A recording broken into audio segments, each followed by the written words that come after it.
Aujourd'hui sur Caradisiac, on vous présente un essai véritablement hors norme, un véhicule qui a fait beaucoup parler de lui, à la fois en bien, par rapport à son côté décalé, original, très américain, mais aussi en mal. On a dit que c'était un véhicule extrêmement polluant. Je veux bien sûr parler du Hummer. Il revient cette année en version 100% électrique. Alors est-ce qu'il est un petit peu plus écolo?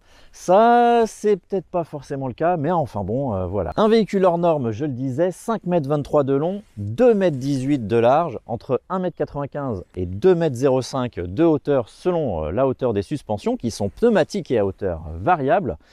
Un poids qui est un poids de pachyderme. La batterie à elle seule pèse 1,3 tonne et ce véhicule fait 4,1 tonnes sur la balance. Et d'ailleurs, ça me fait poser une question. Moi, j'ai le permis B. Théoriquement, je ne peux pas conduire un véhicule de plus de 3,5 tonnes. Je risque de me faire arrêter, peut-être. Eh bien, je vais aller poser la question à l'importateur. Eh bien, Paul Chédid, vous êtes l'importateur de Hummer en France. Et moi, je suis parti bille en tête pour l'essai de ce Hummer électrique. Mais je me suis rendu compte quand même qu'avec son poids, et moi qui n'ai qu'un permis B, est-ce que j'ai vraiment le droit de conduire cette voiture? En fait, tout à fait, parce qu'aujourd'hui, il y a une loi qui existe en France. On peut exclure les batteries. Ça veut dire, là, il y a pour 1,2 tonne de batterie. On peut exclure le poids de batterie et dans ce cas-là, du coup, le poids repasse sur les 3,5 tonnes voilà, et on peut conduire avec un permis B. Donc je risque pas de me faire arrêter. Absolument pas. Bon, très bien. Et alors ce Hummer, il est très peu disponible encore en France. Il y a pratiquement que vous qui en avez aujourd'hui de disponible. Il y a un engouement autour de cette voiture. En fait, on a énormément de demandes. Oui. Pratiquement, on a 450 candidats qui veulent l'acheter avec des mails de confirmation. Nous avons 70 commandes fermes avec des chèques d'acompte, en fin de compte. Mais on ne peut pas les avoir. Le problème, c'est la liste d'attente qui est déjà énorme aux États-Unis. Vous savez que les Américains, d'abord, ils favorisent les États-Unis. Après, ça va être le Canada et le Mexique. Après, ce sera le pays arabe. Et peut-être les derniers. Voilà. Alors, comme j'ai des contacts avec des concessionnaires américains, bien sûr, et comme j'ai toujours ce qu'on appelle le contrat avec General Motors de Trademark Agreement, de l'autorisation d'utiliser le nom Hummer, j'ai pu acheter quelques véhicules en venant chez des dealers directement chez nous. Bon, pour l'instant, il faut venir chez vous. Et alors, moi je me posais la question aussi, ce Hummer, bon, il a été beaucoup critiqué quand il était en version thermique comme étant un véhicule extrêmement polluant, surtout en Europe. Celui-ci est 100% électrique, mais est-ce qu'on peut vraiment dire, avec son poids, avec ses batteries qui pèsent 1,3 tonne qu'il faut fabriquer, qu'il est plus écologique que l'ancien Hummer thermique? Bah, écoutez, je veux revenir sur un autre sujet. Aujourd'hui, est-ce qu'une Ferrari électrique est plus écolo qu'une Ferrari thermique? Je n'en sais rien, moi je dirais que non. Mais c'est votre façon de répondre à la question. Donc finalement, voilà, c'est pas beaucoup plus écolo. Mais aujourd'hui, combien de Hummer on va vendre? Hummer, c'est la niche de niche. Aujourd'hui, un Hummer EV, on va vendre une trentaine par an, et encore maxi, il faut les avoir. Ça reste à jouer. C'est vrai qu'aujourd'hui, moi, que je conduis le Hummer aux États-Unis, que je conduis aussi en France, je trouve qu'il est extraordinaire. Ça se conduit très facilement. Après le poids, bien sûr, le véhicule est lourd, mais il fallait avoir 500 km d'autonomie. On n'avait pas d'autre choix. Bon, pas si écologique que ça alors, mais facile à conduire. Bah justement, je retourne, donc sans risque pour mon permis, essayer ce Hummer électrique. Et on revient aux côtés de ce Hummer, donc EV, au style, on va en parler maintenant, très impressionnant, comme les précédentes générations, le H1, le H2, le H3, vous les connaissiez. Regardez ce capot, il est situé à hauteur de ma poitrine, carrément, une calandre très verticale. On a ici le nom de la marque Hummer qui s'illumine quand on met le contact. Et regardez le profil, 5,23 m de long, hein, c'est un énorme bébé. On a des jantes de 22 pouces ici dans cette finition haut de gamme qui sont dotées de pneus destinés à faire du tout-terrain. Pour l'anecdote, les pneus sont des Goodyear Wrangler quand même, c'est le nom d'un gros concurrent de ce Hummer. On a des ailes très élargies qui sont ici soulignées par une protection en noir laqué. Des gros rétroviseurs, ça c'est utile avec le gabarit de la voiture. Et on arrive sur une partie arrière qui est très verticale avec ce haillon qui supporte la roue de secours, qui est de série.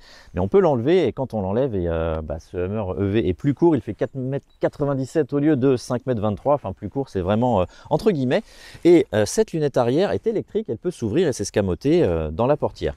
Et il faut savoir que cette porte arrière est à ouverture électrique.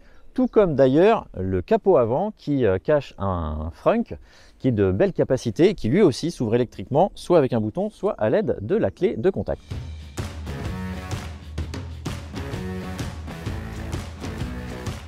Et ben quand on pénètre dans l'habitacle de ce Hummer, et c'est la première fois moi que je monte dans un Hummer, on est frappé par la sensation de largeur déjà. La portière passager, c'est impossible pour moi de la toucher, ne serait-ce que d'aller chercher quelque chose dans la boîte à gants, c'est compliqué. Et cette console centrale évidemment est très encombrante. Si vous voulez faire des petits bisous à votre chérie, ça va être compliqué. Au chapitre des points faibles un petit peu, on est dans une voiture qui est typiquement américain là pour le coup, avec une qualité des matériaux qui est assez moyenne, hein. Voilà, c'est moussé là où on pose ses coudes et ses mains, mais sinon c'est des matériaux qui sont très très quelconques. Et le dessin est lui très carré, hein. On a des aérateurs verticaux, une planche de bord qui est parfaitement horizontale, tout est un petit peu en fait tiré à la règle, des lignes droites un petit peu partout. On a par contre pas mal de technologie, on a un écran numérique pour le conducteur, un grand écran multimédia. On n'a pas les chiffres précis au niveau des tailles, mais celui-ci a l'air de faire à peu près 12 pouces et celui-ci 14 ou 15 pouces. Et on a accès à tout un tas de fonctions pour la conduite, mais aussi pour le tout-terrain. On a par exemple les réglages de caméra, on peut voir l'avant, l'arrière, caméra 360, on peut voir où sont les roues, on peut voir si elles sont tournées ou pas tournées. On peut choisir ses modes de conduite. On a un mode aussi qui est un espèce de launch control qui permet d'avoir toute la puissance disponible et de partir pour faire son 0 à 100 en 3 secondes 5 d'ailleurs. On a accès aussi au réglage de la hauteur de caisse via ce petit bouton qui est sur la console centrale. Et on peut sélectionner ses modes de conduite. Alors on a le mode normal, on va dire classique, confort. On a le mode hors route. On a aussi le mode qui permet de faire du tout-terrain. Et on a un mode qui permet de remorquer quand on transporte quelque chose sur le crochet d'attelage. Ils se sont bien lâchés les designers de chez Hummer parce qu'il y a des petites animations qui sont assez sympathiques à chaque fois qu'on change de mode de conduite. Voilà, voilà.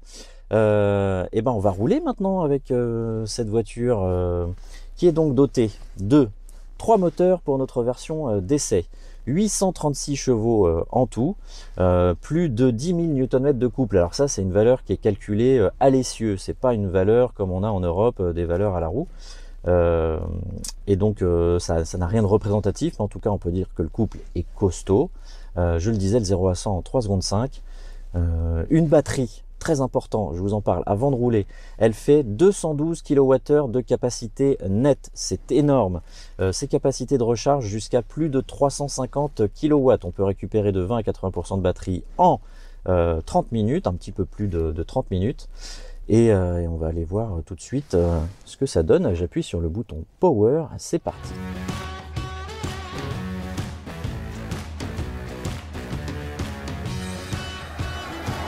Bon, et bien pour tout vous dire, c'est la première fois que je prends le volant d'un Hummer. Alors on m'avait dit que c'était des voitures extrêmement larges, et bien je le constate, c'est extrêmement large.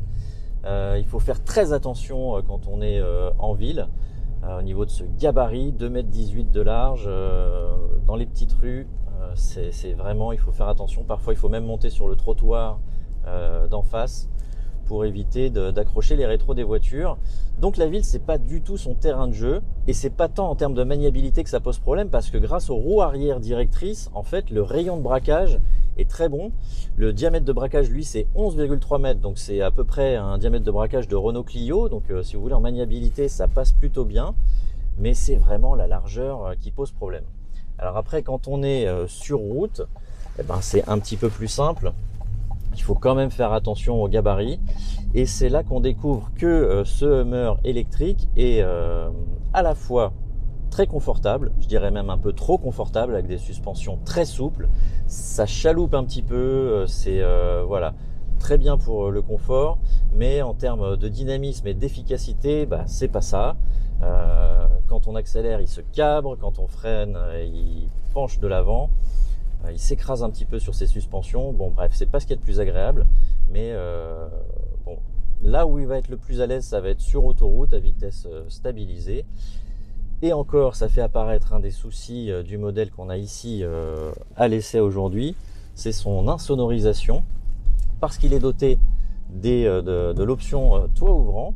C'est 4 morceaux qu'on peut retirer, et en fait l'étanchéité à l'air n'a pas l'air d'être parfaite, et à partir de 90 km/h on a des bruits d'air qui sont très importants et qui peuvent vraiment fatiguer à la longue. Je reviens sur les performances. On a 836 chevaux sous la pédale de droite. On a un couple camionnesque. Et je peux vous dire que quand on met pied dedans, bah, ça part tout seul. Là, je vais vous le faire. Vous allez voir ma tête partir en arrière, vous allez comprendre tout de suite. Oh, voilà, ouh, tout doux, jolly jumper, comme on dit. Non, en termes de performance, les 3 secondes 5 au 0 à 100 sont tout à fait crédibles.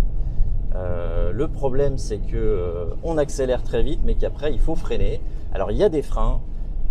J'ai fait 1 ou 2 gros freinages tout à l'heure, mais je suis pas sûr qu'en termes d'endurance, ce soit la panacée. Je pense qu'il faut pas non plus trop le bousculer, ce Hummer EV, mais en tout cas, il est capable de performances assez hallucinantes. Et enfin, je vais parler quand même un petit peu d'autonomie, même si certainement quand on s'achète un Hummer, tout électrique soit-il, bah, c'est une considération secondaire. Alors la batterie, je vous l'ai dit, elle fait 212 kWh de capacité nette. L'autonomie, elle est annoncée officiellement à environ 510 km. Et pour tout vous dire, j'ai bien l'impression qu'on peut les atteindre, ces 500 km d'autonomie, en tout cas quand on roule sur route secondaire et en ville, puisque au tableau de bord, on a une petite indication qui nous dit qu'on est en train de consommer 2,7 km par kWh. Donc c'est la norme américaine, hein, donc il faut la transformer en norme française. Mais si on considère la capacité de la batterie et cette consommation de 2,7 km pour chaque kWh, eh ben on dépasse les 500 km. Alors sur autoroute, ce sera plutôt 330-350, parce que évidemment il consomme plus. Et en moyenne, on a fait le calcul entre l'autonomie théorique et la capacité de la batterie. On consomme théoriquement donc plus de 42 kWh au 100 km. Alors évidemment, c'est énorme. Pour vous donner un exemple, un Tesla Model Y tourne autour de 17-18 kWh. Là, on est à 42. Mais vu que le réservoir, c'est-à-dire la batterie, est énorme, et ben, ça laisse une autonomie qui est quand même encore assez correcte.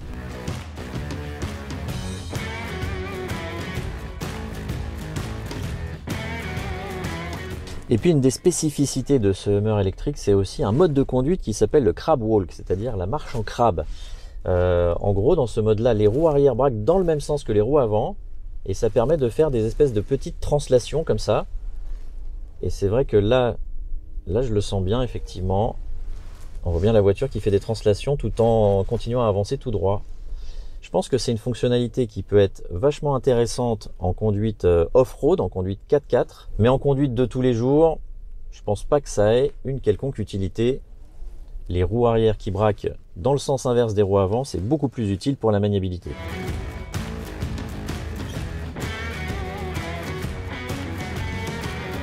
Ce Hummer électrique est le véhicule de la démesure et des superlatifs. C'est une sorte de brique américaine qui a des performances de supercar, un châssis exceptionnel avec les roues directrices, cette façon de marcher en crabe qui est absolument unique sur le marché. On a aussi un équipement qui est pléthorique à l'intérieur, de la connectivité.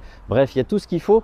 Et au niveau des tarifs, c'est également la démesure, puisque la version à 2 moteurs qui fait 630 chevaux démarre à 175 000 €.